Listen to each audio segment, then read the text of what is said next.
नमस्कार, आप देख रहे हैं सच बेधड़क और मैं हूं आपके साथ में नुपुर जारोली लोढ़ा। आज हम बात कर रहे हैं एक ऐसे मुद्दे की जो राजस्थान की सड़कों को ठप करने पर उतारू है। आज से शुरू हुई निजी बस ऑपरेटर की अनिश्चितकालीन हड़ताल ने पूरे प्रदेश को हिला करके रख दिया है। जैसलमेर हादसे के बाद सरकार की सख्ती के खिलाफ चक्का जाम कर दिया है। आपको बता दें कि 14 अक्टूबर को जैसलमेर के थियात गांव के पास जो दर्दनाक हादसा हुआ वो किसी फिल्मी सीन से कम नहीं था। जोधपुर जा रही एक प्राइवेट एसी स्लीपर बस में आग लग जाती है। नतीजा 21 लोगों की मौत, दर्जनों घायल।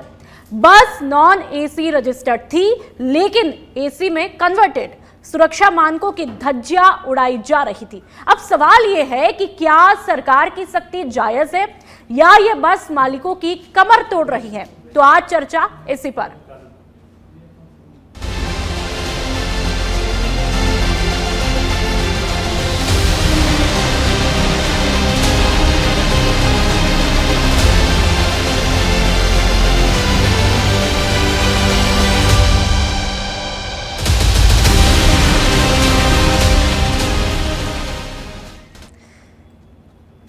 और आप चर्चा की शुरुआत करूं उससे पहले तमाम मेहमानों का मैं परिचय करवा देती हूं। राय सिंह गुदारा हमारे साथ में बतौर कांग्रेस के प्रवक्ता के तौर पर जुड़े हैं, आपका बहुत बहुत स्वागत है।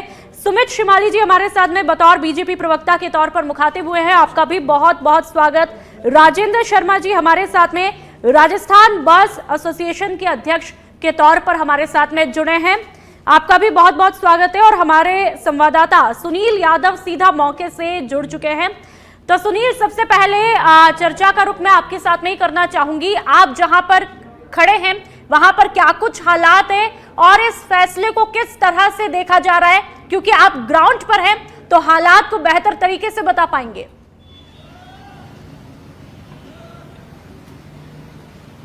बिल्कुल नुपुर, देखिए जो राजस्थान में बस हादसा हुआ था उसके बाद से सवाल उठ रहे थे लगातार किस तरह से नियम विरुद्ध जो बस चल रही है उनके ऊपर और परिवहन विभाग की जो ढीला रवैया था पहले उसके ऊपर।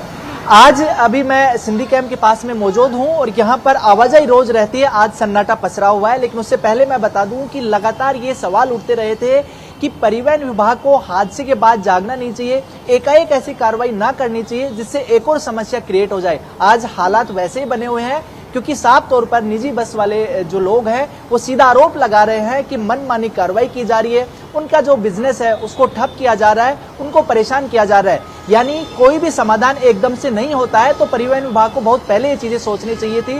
दोनों ही जो पक्ष है, चाहे सरकारी विभाग परिवहन का देखे जाए या फिर निजी बस वालों को आपस में बैठकर सुझाव जवाब उस सवाल के साथ इसका समाधान निकालना चाहिए।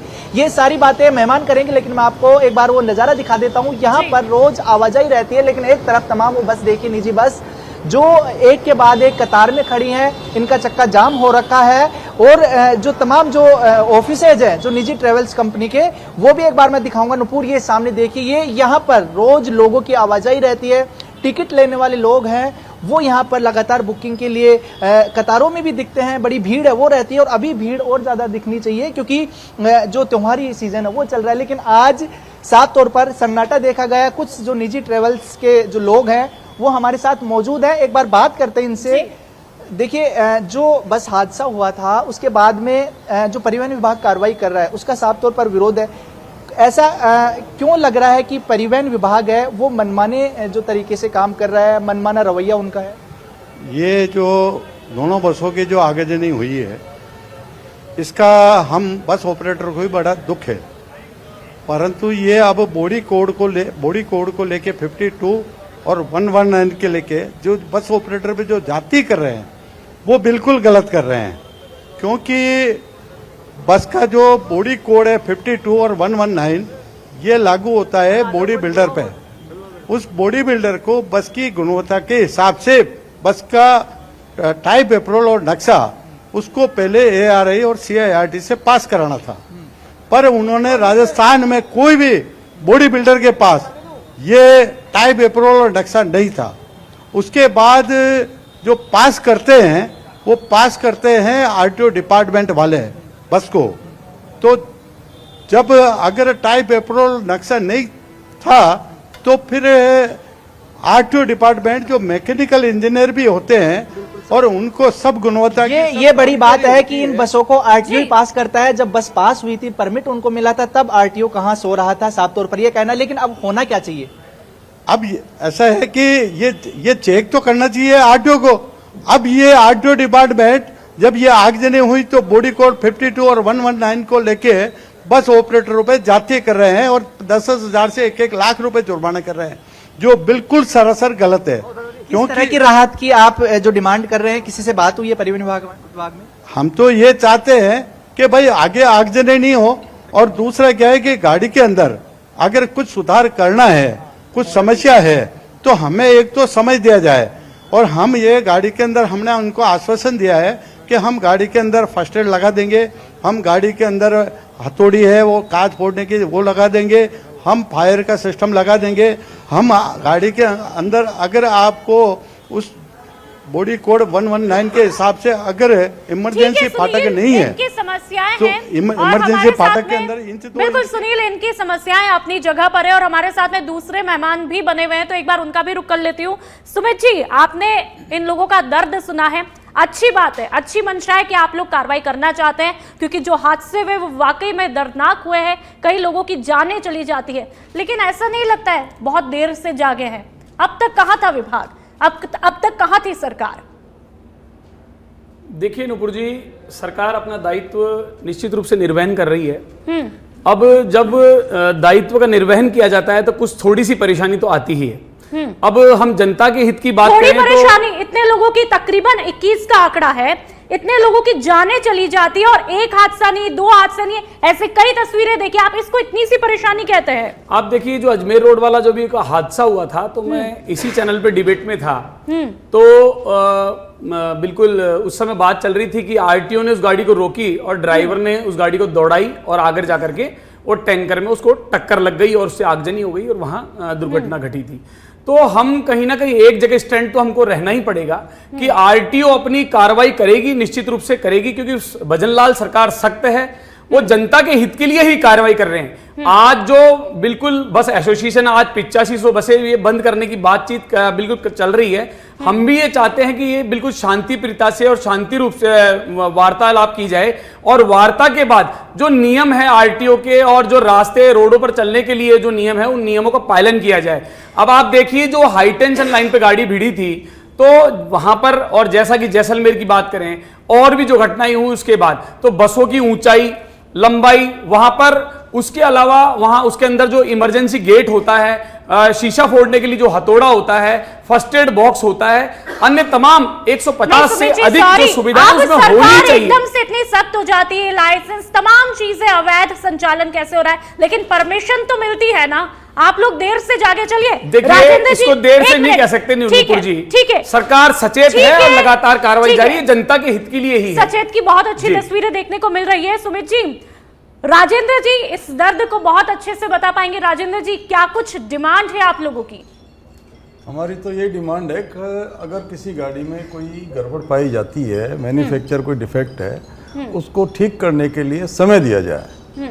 और समय की हमने डिमांड 27 तारीख को श्रीमान टीसी महोदय से निवेदन किया था, लेकिन वो उपलब्ध नहीं हुई।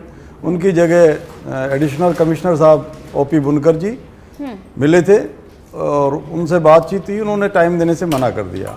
अब 2 तरह की बातें हो रही है। एक तो इन्होंने हमारा धंधा तो ठप कर ही दिया, हमारी गाड़ियों को सीज किया जा रहा है। सीज करके वो कहते हैं साहब ये काम करा के लो। हम जैसे ही काम कराने इस बॉडी बिल्डर के यहाँ जाते हैं तो बॉडी बिल्डर को ये कह के मना कर दिया कि आप हमारी बिना परमिशन के काम नहीं करोगे, तो उनका भी धंधा बंद हो गया। वहाँ खड़ी गाड़ियों को ये लोग सीज करके आए हैं, उन पे जुर्माना लगाया है। खड़ी गाड़ी पे आदमी काम कराने जाएगा, खड़ी गाड़ी पे कैसे जुर्माना कर सकते हैं? लेकिन उनकी जाती है ये, और उन्होंने वहाँ जाके गाड़ियों को सीज किया है और उनको काम करने से रोक दिया। वो बेचारे बेरोजगार हो गए हमारे साथ साथ।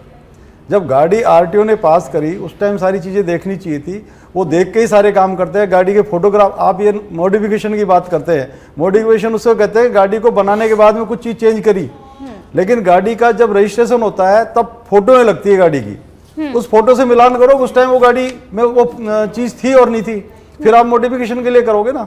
ये तो अंदाजे से कहते हैं साहब आपने मॉडिफिकेशन कर लिया। गेट निकालना कौन सा मॉडिफिकेशन है? गेट नहीं लगाया वो कौन सा मॉडिफिकेशन है? ठीक है। इस तरह के गलत आरोप लगा के गाड़ियों पे 1.5 लाख रुपए का जुर्माना किया है। तो जो बहुत कि- बड़ा आर्थिक नुकसान आप लोगों को हो रहा है, लेकिन बहुत सारे लोगों की जानें चली गई और वो शायद कभी वापस नहीं आ सकती। जिन लोगों के घर में लोगों का ही नुकसान हुआ है, घर का सदस्य चला जाता है, वो एक बड़ी दर्दनाक बात है। ठीक है, कांग्रेस की तरफ से राय सिंह गोदारा जी हमारे साथ में बने हुए। राय सिंह जी, आज एक ऐसा संवेदनशील मुद्दा है जिस पर हम डिबेट नहीं कर रहे, हम सोल्यूशन इस शो के जरिए ढूंढ रहे हैं। उम्मीद करते हैं कि एक सोल्यूशन आए जिससे ये हादसे कम हो। राय सिंह जी, तकलीफ क्या है? सरकार सख्त हो रही है क्योंकि लोगों की जाने गई है, तो लाजमी सी बात है कि सख्त होना भी पड़ेगा, कार्रवाई करनी भी पड़ेगी। तो आखिरकार दिक्कत क्यों है? देखिए नुपुर जी, आज 31 अक्टूबर है और आज के दिन हमारे देश की प्रथम प्रधानमंत्री स्वर्गीय इंदिरा गांधी जी का असैसिनेशन हुआ था, उनकी पुण्यतिथि है। तो सबसे पहले मैं उनको नमन करता हूं। और सरदार पटेल साहब जो गृह मंत्री थे हमारे देश के लौह पुरुष, उनको भी मैं नमन करता हूं। और मैं अपने वक्तव्य प्रारंभ करता हूं कि ये बात सच है कि सबसे पहले बसों में चलते हैं जो पैसेंजर्स जो चलते हैं, उनकी सुरक्षा का जो मापदंड है वो सबसे प्रथम रखना हमको चाहिए। और दूसरी, उनको सुविधा मिलनी चाहिए। और सच तो ये कि ये चीज़ें जो है वो अचानक एक दिन में नहीं हो जाती, एक बहुत बड़ा तंत्र है ये। और मुझे कहना चाहिए कि सरकार जो है वो पूरी तरह से इस पे बिल्कुल फेल है। आप ये देखिए कि जो बसें, जो स्लीपर कोचेज हैं जिसमें घटना घटी पिछले दिनों, 50 से भी ज़्यादा लोग उनमें मारे गए और न जाने कितने गंभीर हालत में, और कितने और लोग भी हो सकता है मौत के साए में चले जाएं। तो ये इतना संवेदनशील मुद्दा है और धड़ल्ले से लगातार सिंधी कैंप के वहाँ से उनके उसके दायरे के अंदर से सरकार के नाक के नीचे से अवैध बसें सरेआम चल रही हैं। अच्छा, उसके बाद सुनिएगा उसके बाद में AIS मानक बने हुए हैं, ऑटोमोटिव इंडस्ट्रियल स्टैंडर्ड्स बने हुए हैं। उसके अंदर तमाम तरह के मापदंड हैं। उसके अंदर आप देखिए AIS के अंदर 153 के अंदर सुरक्षा के दृष्टिकोण से है। AIS 119 के तहत जो है उनके निर्माण स्लीपर्स है, उनके लिए है। और बॉडी डिजाइन के लिए AIS 52 के मापदंड है। तो मैं वही बात कहना चाहता हूँ, सुनिएगा, मैं यही कहना चाहता हूँ कि जब वहां से बसें बंद करके और RTO के अंदर रजिस्ट्रेशन करवाने आती है, तो क्या उनको नजरअंदाज कर दिया जाता है? लेकिन हम क्या और सरकार अपने जाने का इंतजार तो नहीं कर झांकने की सकते। आवश्यकता नहीं है। राय सिंह जी, उन बसेस को किसने परमिशन दी? ठीक है, क्या सरकार उनके राय खिलाफ सिंह कोई जी, कार्रवाई कर आप रही ये है? बताइए, हाँ, तो ये क्या बात सही है। आगे बिना सुरक्षा के बसों को चलने दिया जाए? सख्त तो होना मैं पड़ेगा वही ना। बता रहा हूँ आपको, मैं वही बता रहा हूँ। आप सुनना नहीं चाहती हैं? मैं सुन रही, आप बोलिए ना, लेकिन सरकार भी तो एक्शन ले रही है ना। आप क्या सुनना बिना चाहती हैं? सुरक्षा के क्या बसें आप चल? हाँ, तो आप बोल रहे हैं, मैं सुन रही हूँ, गलतियां बता रहा हूँ। मैं यहाँ पे डिबेट नहीं मैं कर ये रही। पूछना चाहता हूँ राय सरकार सिंह से कि जो लोग इसके लिए दोषी हैं, जो लोग इसके लिए जिम्मेवार हैं, क्या सरकार उनके खिलाफ कोई कार्रवाई कर रही है? नंबर 1। नंबर 2, आनंद फानन के अंदर आप एक मतलब तुगलकी आदेश जारी करके, और आज आपको समझना चाहिए कि 4 लाख यात्री, 4 लाख से भी ज्यादा यात्री प्रतिदिन इन स्लीपर कोचेज में यात्रा करते हैं। और आप ये अचानक एक तुगलकी फरमान आपने जारी कर दिया। आपके पास कोई प्लान B नहीं है, आप कैसे बंद कर सकते हैं ऐसे? मैं आपके पास आऊंगी, ये बात सही है कि इसको चरणबद्ध तरीके से इसको लागू किया जा सकता है। आपकी चुप्पी बहुत कुछ कह रही है, लेकिन क्या आपको क्या लगता है, क्या और जाने, जिस तरीके से इतनी जाने चली गई है और अब आप जागते हैं, वो कितना उचित है? लगातार ठीक है, लेकिन इससे नुकसान तो हो रहा है ना, आर्थिक नुकसान। यहाँ पर बस ऑपरेटरों को देखना पड़ रहा है जिनका रोजमर्रा पेट पलता है इस व्यवसाय के जरिए। ऐसे में एक बड़ा नुकसान यहाँ पे हो रहा है।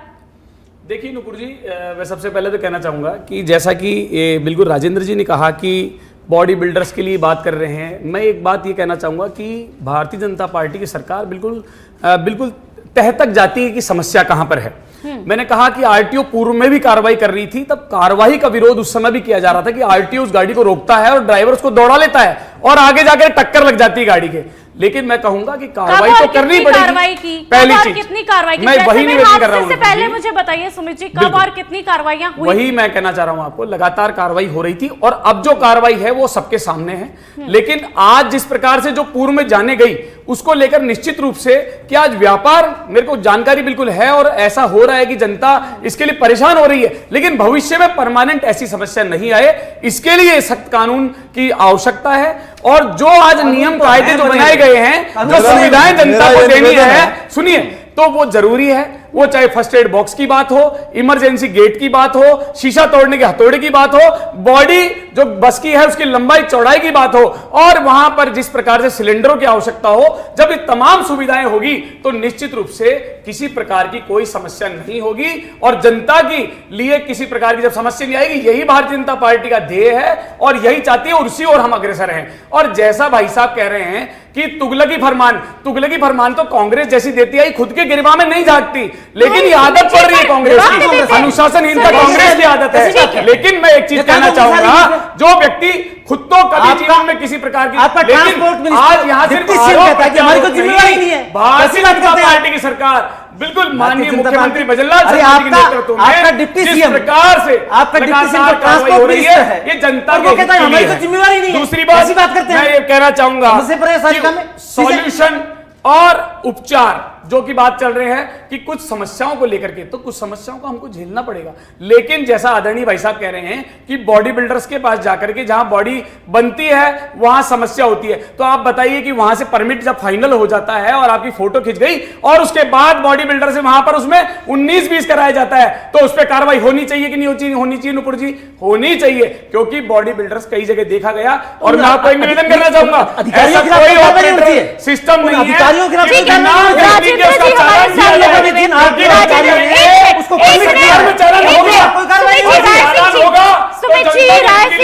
मैंने पहले हमने शो की शुरुआत में कहा ये एक बहुत ही संवेदनशील मुद्दा है, यहाँ पर डिबेट करना बिल्कुल भी उद्देश्य नहीं है।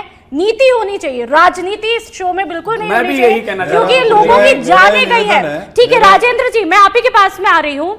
ठीक है, आप लोगों का दर्द है, लेकिन लोगों की बहुत जाने गई है, अब रिस्क और नहीं लिया जा सकता, तो सरकार जो सख्ती के साथ में कदम उठा रही है कहीं ना कहीं यात्रियों के हित के लिए होगा। ऐसे में आप क्या कुछ कहेंगे? मेरा ये निवेदन था जी, रोडवेज की बस हमारे पैरेलल चलती है, जितनी भी रोडवेज की बसें हैं वो राजस्थान में बनी हुई है, उनके मानकों को देखो और हमारे मानकों को देखो। हमारी गाड़ी उनसे बेहतर है, उनसे ज़्यादा सुरक्षित है। उनकी गाड़ी में आज भी हमारी गाड़ी के मुकाबले न तो सुरक्षा के इंतजाम है न और कोई इंतजाम है। आज गाड़ी में ठूस ठूस के जाती है सवारियां, कौन जिम्मेदार है? अभी परसों की बात है कि हमारी गाड़ी को रोका और हमने रोडवेज को रोका और इंस्पेक्टर को चेक कराया, भाई दोनों गाड़ियों को देख क्या फर्क है। इंस्पेक्टर ने कहा साहब मैं कुछ नहीं कर सकता इसका, और हमारी गाड़ी को सीज कर दिया उसने। क्या फर्क था उस गाड़ी में? तो इस तरह की भावना नहीं रखनी चाहिए। रोडवेज में भी वो एक्शन हो कि रोडवेज में एक्सीडेंट नहीं होते। आज 15 दिन के अंदर 16 गाड़ियां जली है, जिसमें कारें भी हैं, बसें भी है और सभी है।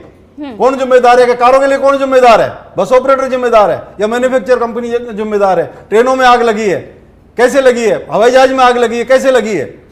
ठीक है, राजेंद्र जी को आपने सुना है। मैं कांग्रेस के प्रवक्ता से पूछना चाहूंगी, लेकिन आप ये तो मानते हैं ना कि बस ऑपरेटरों ने नियम तो तोड़े हैं और उसका खामियाजा कहीं ना कहीं तमाम उन यात्रियों को भुगतना पड़ा जो आज शायद हमारे बीच में नहीं है। देखिए नुपुर जी, मैं कोई बस ऑपरेटर्स का कोई यहाँ पे पक्षधर आके नहीं बैठा हुआ नहीं, पर आप ये तो बताइए कि इसमें गलती थी या नहीं थी? मैं बता रहा हूँ ना आपको, मैं वही बता रहा हूँ।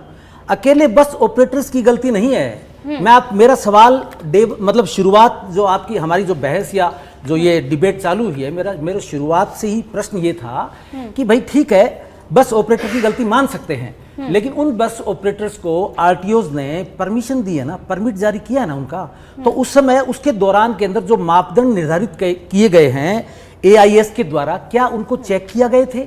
और अगर उसके बावजूद उन्होंने वहां पे जैसे कि बताया इन्होंने कि फोटोग्राफ वगैरह होती है, उनको मिलान करके अगर वो बसें उस दौरान के अंदर जिस अधिकारी ने उनको मतलब एक तरह से परमिशन दी है, परमिट जारी किए हैं, क्या उन अधिकारियों के खिलाफ एक्शन नहीं होना चाहिए? आपकी बात सही इसका मतलब ये हुआ कि अधिकारी ने कुछ नहीं किया, सरकार ने कुछ नहीं किया, खाली जो कुछ किया सारा का सारा बस ऑपरेटर्स की वजह से हो रहा है। और ये सच कह रहे हैं।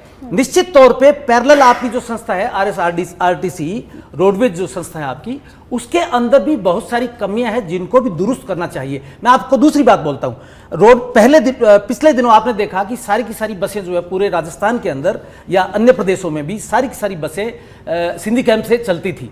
उसके बाद में पिछली सरकारों ने भी और वर्तमान सरकार ने भी ये लेकिन फिलहाल अभी निर्णय किया, उन्होंने निर्णय किया कि आगरा रोड पे और अजमेर रोड पे अलग अलग बस स्टैंड बनके वहां से संचालन होना चाहिए। परंतु हालात ये है कि वहां पे मतलब जो मूलभूत सुविधाएं वही नहीं है, क्या गैर चल नहीं पा रहे। हाँ या ना में एक बार उत्तर दे दीजिए। क्या गैर कानूनी बसों के खिलाफ अब कार्रवाई नहीं होनी चाहिए? निश्चित तौर पे गैर कानूनी बसों के खिलाफ कार्रवाई होनी चाहिए, उन ऑपरेटर्स के खिलाफ होनी चाहिए, और जिन अधिकारियों ने उनको परमिशन दी है निश्चित तौर पे उनके खिलाफ भी कार्रवाई होनी चाहिए। ठीक है, सुमित जी मैं आपके पास में आऊंगी। आपने कांग्रेस के प्रवक्ता को सुना है, राय सिंह जी को।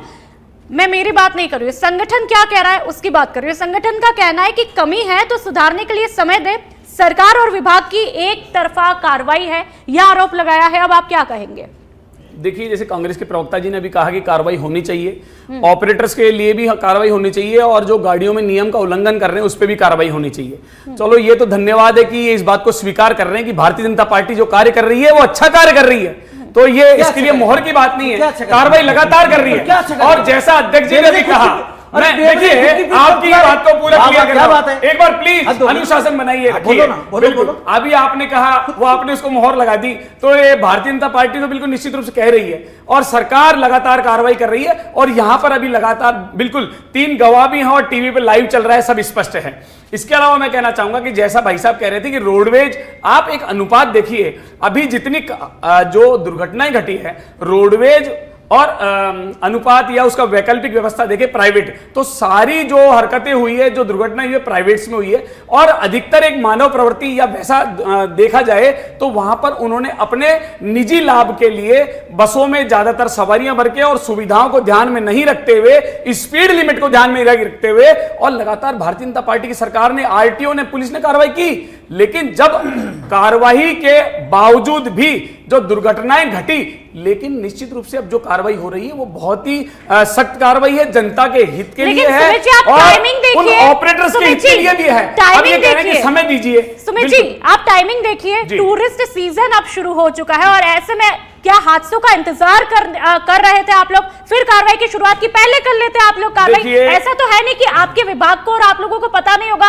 और आंख बंद करके आपकी नाक के नीचे से इतनी बसेस चल रही। ये कह रहे हैं कि जो हरकत हो चुकी उसके लिए और इंतजार किया जाए, या तो ऑपरेटर के जो हमारे यहाँ जो नेताजी बैठे हैं या कांग्रेस के प्रवक्ता बैठे हैं, तो उसका इंतजार भारतीय जनता पार्टी बिल्कुल नहीं करेगी कि अब कोई किसी प्रकार की दुर्घटना और घटे। नहीं, दुर्घटना बिल्कुल नहीं घटनी चाहिए, नियमों का पालन होना चाहिए, और सारी सुविधाओं को, जनता के हित को ध्यान में रखते हुए भारतीय जनता पार्टी लगातार सख्त नियमों का, कानून को ये बिल्कुल उल्लंघन करने वालों पर कार्रवाई कर रही है, जो कार्रवाई सख्त रूप से की जाएगी। और माननीय मुख्यमंत्री भजनलाल शर्मा जी का स्पष्ट संदेश है, जो गलती करेगा उसका भुगतान उसको भरना पड़ेगा, चाहे वो सरकारी कर्मचारी हो, चाहे वो कोई ऑपरेटर हो, चाहे वो बस के ड्राइवर हो, या कोई भी हो। एक मिनट राजेंद्र जी, आपने सुना है सुमित जी को, सरकार की मंशा साफ है, लेकिन आप लोगों को नहीं लगता कि आप लोगों की भी कहीं ना कहीं तो चूक रही है?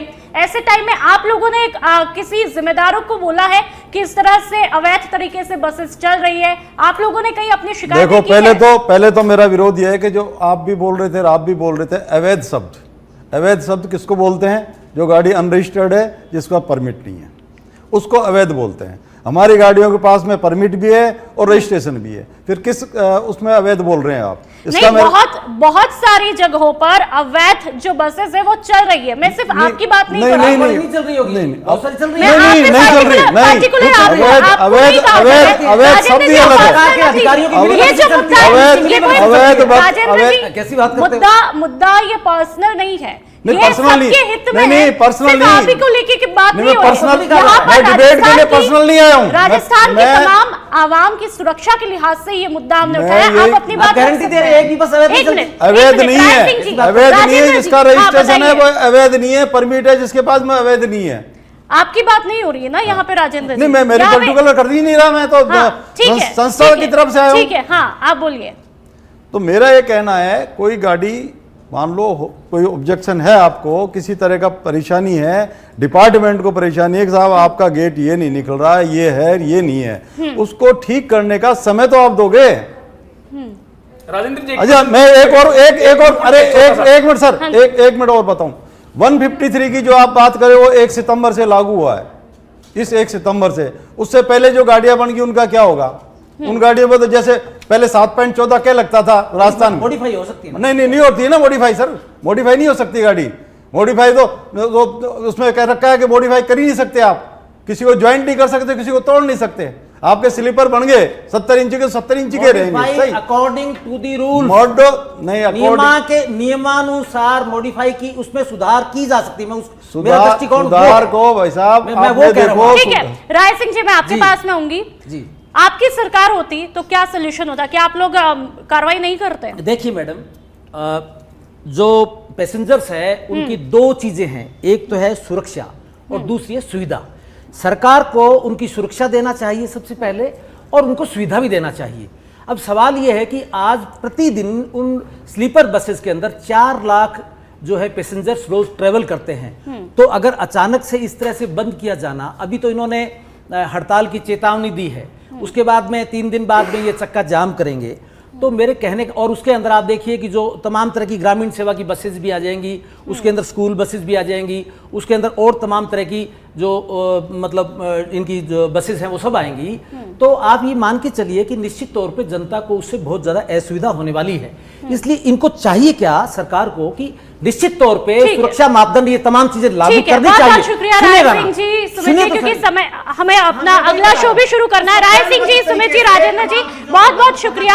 आपने तमाम गेस्ट ने बड़े ही संवेदनशील मुद्दे पर गंभीरता से चर्चा की है, और हम उम्मीद करते हैं इस शो के बाद में एक सोल्यूशन निकल करके आए और ऐसे में फिर से ये दोबारा तस्वीरें ना देखना पड़े।